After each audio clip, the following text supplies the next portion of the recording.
No, okay. There you go. Go ahead, counsel. Good afternoon, Judge. Jackie Mossford, and on behalf of Mr. Heenan, who is present to my right. And Judge. All right.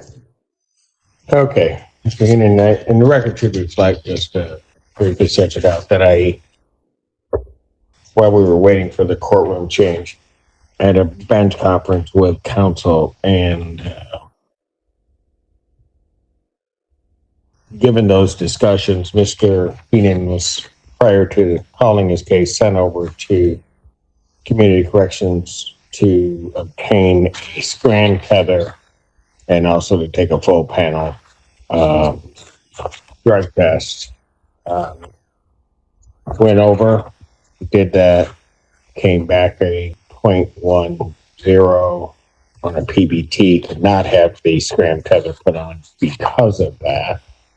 And also came back in terms of his drug testing, possible dilution in terms of the creatinine level, came back positive for benzos, and came back for positives on benzos. Sir, you take Zoloft? I do, sir. All right. How long have you had that prescription? Just started last night. I've taken it before, but I was in jail for 6 days, so I had to stop. And so then I started again. Sorry. The new script is from 2 days ago. Sorry. Hold on. You got a prescription for Zoloft 2 days ago? Yes, Your Honor. I did. So rehab, I was in treatment, and they gave me a packet of Zoloft. So I've been using that, but I needed more. So I called my primary care doctor, and he prescribed, I think, 30. Okay, you had that prescription filled. Yes, Your Honor. And so, delivered. Hold on. I just need to back up for a moment because I'm trying to find out where you are right now and have a greater understanding. You were in rehab. When did you get out of rehab? May 12th, I believe. Okay. And when you got out of rehab, you had Zoloft. Yes, they send you home with a 30-day supply.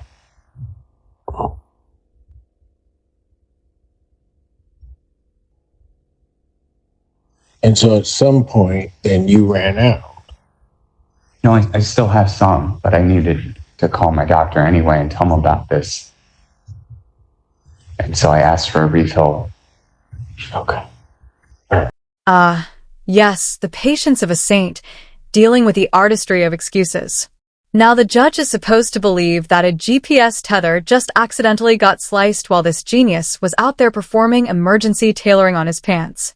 Because, of course, when you're uncomfortable, the first logical step is to grab a blade and take it to a legally mandated device.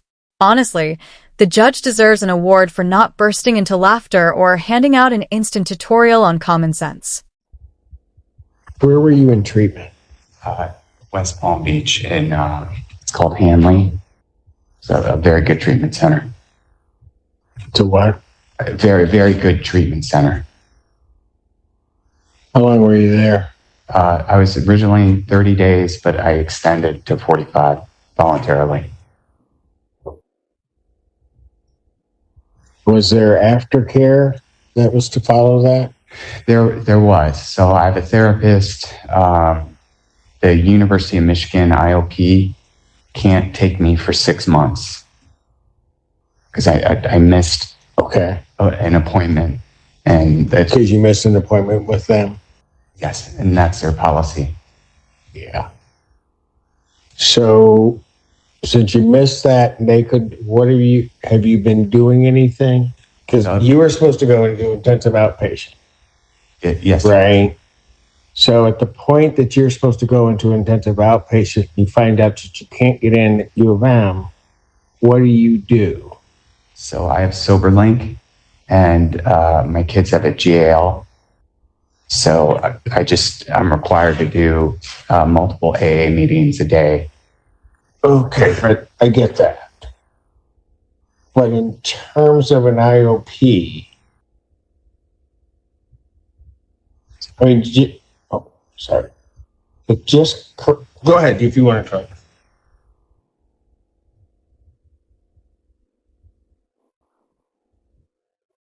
Oh, I've reached out to Brighton. They have an IOP program.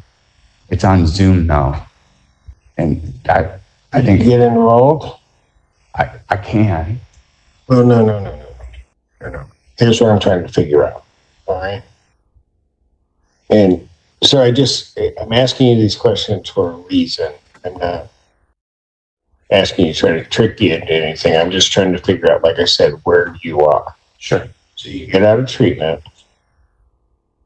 Part of the aftercare on the treatment program that you're in is that you were supposed to get yourself into an IOP, right? Your Honor, that was part of the condition, also the SoberLink, and one AA meeting a day. Hold on. On whose condition?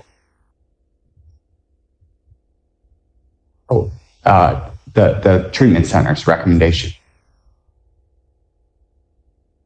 Okay. You got me a little bit lost here. You go into the treatment center in Florida. You come out. They're basically, upon discharging you or releasing you from that, they're putting into place or give you a plan, an aftercare plan, right? Yep.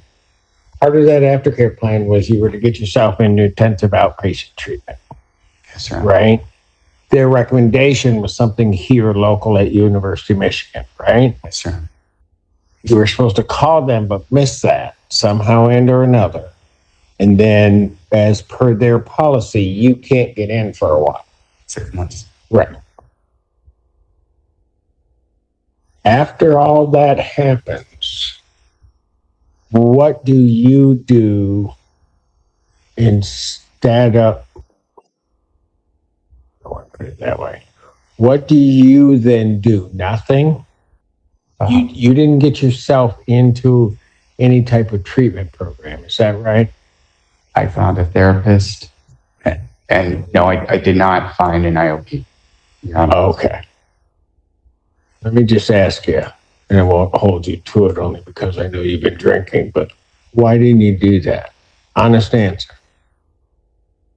Sometimes I feel like AA is more effective because I've done an IOP program before, and it's on Zoom. And sometimes I feel like AA and SoberLink is more helpful, especially in person AA. Okay. The classic "it wasn't technically cut" defense. Because, of course, we all know tethers are just waiting to snap open when someone's out here playing Edward Scissorhands with their pants.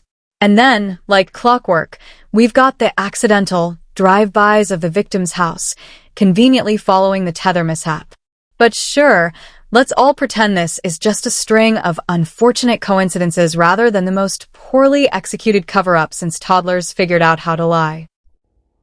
Not yelling at you, but I'm just going to tell you, if you could figure it out yourself, you wouldn't be in the position that you're in right now, right? Yes, Your Honor.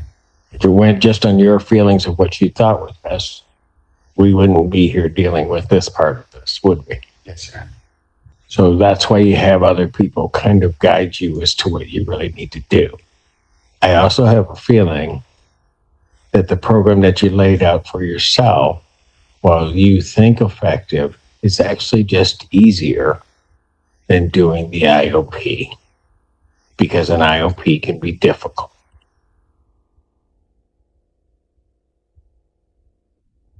I desperately wanted that Michigan IOP 9 to 1, Monday, Wednesday, Thursday. And I just screwed it up. Right. But then you also then didn't put anything in place once you had messed up. Right. In fact, if you're going to be honest about it, the stuff that you put in place was just easier stuff so that you could say you're doing something. That's fair, Your Honor. Yeah, I know. I've seen it for a while. And that's why you weren't going to go into the IOP. It was the easier path. Yeah. All right. Mr. Heenan, let me ask you this. You blew a 1-0. When did you stop drinking? When's the last time you had a drink? So about 4, I woke up and my hands were shaking. So I drank some high noon. And then at How much high noon did you have? just enough till my hands stopped shaking. Okay, what's that? Tell me what that means. Like for me, it's like 4 to 6. And then at 7 this morning, when the liquor stores open, I had a DoorDash delivery of more high noon. And I drank again until my hands stopped shaking. And how much did you have that time? Your Honor, honestly, I just kept drinking until my hands stopped shaking. It was a 4-pack. Okay. It was a 4-pack? High noon comes in 4-pack. Right. And so did you drink them all? Oh, yeah. Okay. And how long did that take you? I chugged. Okay. So that DoorDash delivery at 7, that was the last you had? Yes, and my hands were shaking, so I've got a bunch of empties, and this is how desperate I was. I would pick up all the empties on my table and see if there were 6. And there was one that was like that full, and I chugged that as well. It wasn't. What? Hold on. Sorry. What time did you do that? It was between 7 and 8 because I knew I had this coming. Okay. I didn't want to come in under the influence. So at 8 o'clock, from 8 o'clock till, I don't know what time we first called your case. Well, when you went over to community corrections. So that was around 3 o'clock, maybe somewhere around there. Between 8 and 3, did you have anything to drink? No, Your Honor. It was 2:30 at community corrections. Okay, at 2:30. But so from when you chugged that half to 2:30, you didn't have anything to drink? No, Your Honor. Last night, I drank quite a bit, though. I lost my boys in a dispute, and I've been on a bender. Okay. So, Mr. Heenan,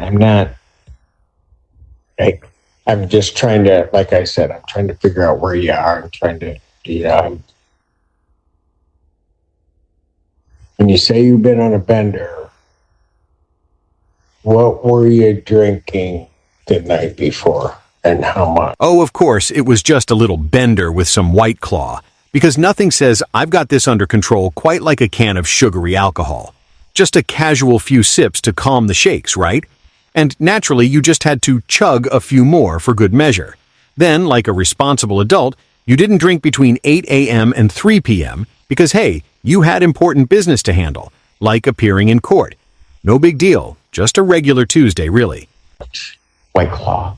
I drank